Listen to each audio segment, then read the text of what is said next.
Good for you. We're fucking done professionally. Act like you didn't like it.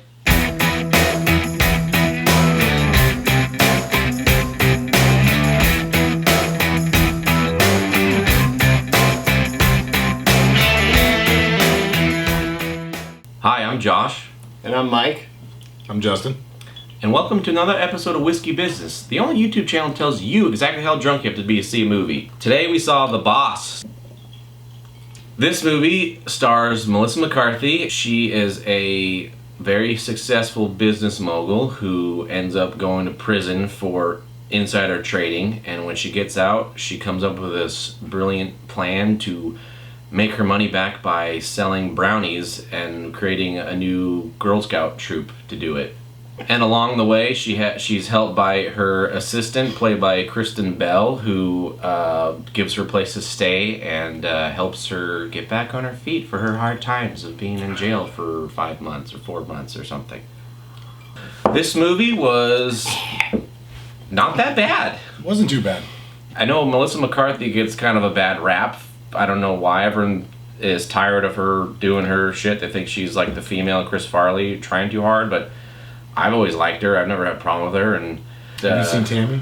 I have not seen Tammy, Don't see Tammy. so maybe that's why I like her so much. I haven't seen Tammy. Just don't see it. Yeah, it wasn't. She's playing like a snooty rich lady who's like trying to get accustomed to normal ways of doing stuff at Kristen Bell's house. Yeah, it was delightfully entertaining. It was a lot funnier than I thought it was going to be.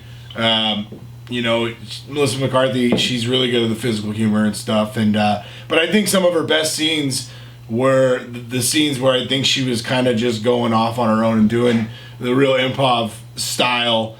And they're a lot more shocking too. Yeah, I didn't know this movie was rated R when we went in, so it being rated R added to it because there's a lot of dirty humor. They could say a lot of shit that I wasn't expecting them to say. All the ancillary weird side characters that are only in it for one scene at a time, those always seem to be the best parts of the movie. She'd interact with a mom of one of the Girl Scouts, and that was really funny. And then just random people that she'd bump into would just be these weird quirky characters that she'd have really funny conversations of putting them down or making fun of them somehow. I felt that she had some amazing one-liners, just freaking hilarious, and her insults were just perfect. And I think that if this movie wasn't rated R, I think she might have been held back a little bit too much.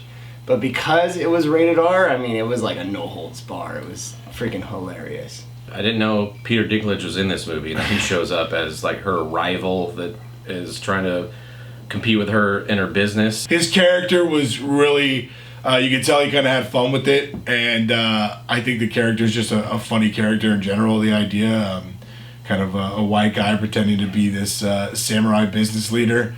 They should have called this movie Turtleneck the Movie. Because fucking all she wears in this goddamn movie is turtlenecks. And I started getting the sweats because every scene she's bundled up all the way to her ears like this, and I can't see her neck. I don't know if she's trying to hide something, but all I see is this the whole time. I'm like, Melissa, just let's bring it down. You're making me. I'm uncomfortable. Just I'm starting to scratch my neck and stuff, and you're sitting here just overheating. It's not necessary. This movie starts out fucking rough with this T-Pain dance number that Melissa McCarthy. She comes down from a fucking golden falcon or some shit. Phoenix. It's shooting fireworks out. Golden Phoenix. And then she gets down okay, and we're done with that. And then she starts rapping, and I'm like, oh shit, we're going deep into this. When you see that, you're just sitting there, and you're like, I should probably go return my ticket now.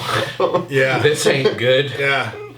I was all the way through my my Starburst and or Butterfingers by that point because I was a little worried that we'd be leaving prematurely. But yeah, everyone's just drinking all their soda, eating the popcorn. We gotta get out of here.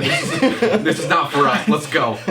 But then, right when she goes into the Girl Scout meeting and starts interacting with all the girls and the mothers and stuff, the movie picks up from there. Kristen Bell's character, she's kind of whatever. She does a good job of what she has, but it's kind of cliche of a single mom who's too busy to date, and then we have to sit through watching her try to find love or some shit. But I didn't care at all about her and whatever the fuck she was doing. All I cared about was Melissa McCarthy yelling at someone again. And I know comedies always have to hit the like emotional beats to keep you invested in it, so you care about the characters and whatever. But every time they hit an emotional part, it kind of like the whole movie kind of stopped. You're like, fuck, this is fucking heavy. Let just someone punch someone in the tit or something. This is too much. Yeah. Don't try and make me cry and then fucking fall down a flight of stairs, because then I'm just confused. I would give this movie a solid buzzed. Rough at the beginning, and sometimes when Kristen Bell was doing her stuff, I was kind of bored. The funny stuff is worth it, and if you're buzzed, you can just, the boring stuff won't even matter. I also give it a nice, good, solid tipsy buzz. Maybe go get a nice bite to eat at Cheesecake Factory and a large mixed drink, or maybe a few beers. And go into this movie, you'll enjoy the first part because you get to skip through the boring shit, you'll be enjoying your buzz. And then right when it starts getting funny, you'll really enjoy it. I have to say buzzed as well. I think if you have a couple drinks and then you go into this movie, you're gonna laugh even harder. You'll enjoy it.